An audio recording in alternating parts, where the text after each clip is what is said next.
ایشان رحمان کرانتین هم تمام شده برادران. من دو تاز بسیار شده این مردم ای خانه نمیرنامدن.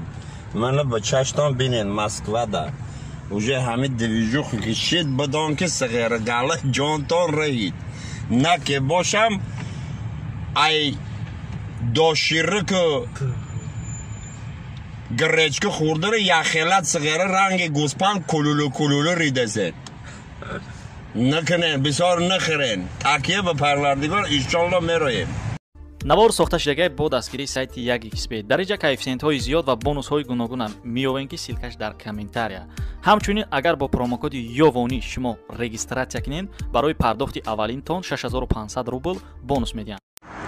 غریبی ده قطعی همه کرانتین شان کو این همه دل و جگر سر ماینه سیخ زده استای مامن تمشه میگم همه چلی که چرا شکافی بنی بسخم ماینه ما بخور مایزی خیره خیلی تاکسی مو هم آمد برادر ما کمتر کار و بار داریم که ببینیم چیکار بشود.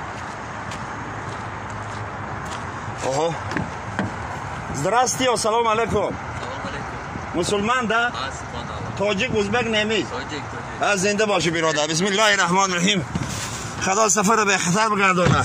ساز دیگه کارا خوبه هر بلای مصیبتی بیاد ای سری ما دور بگردن. الله اکبر.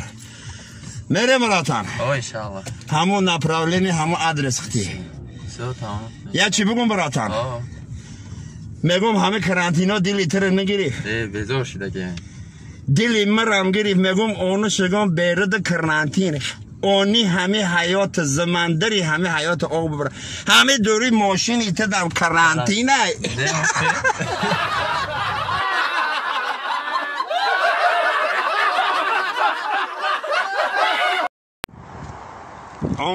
عمر اگر خوش گذرد زندگی خیزر کم است. عمر اگر خوش گذرد زندگی خیزر کم است ورنه ناخوش گذرد نیمی نفس بسیار است. همه زندگی که تا بگر فکا بستگی در شهر مردم اور همه بومره من نحمانو بندم ببرن گور کنم وای خوبه چه فهمیدی اکی شهر محمد و اکا میمردین منهاشو رو میبستین میبردین گور بکدین.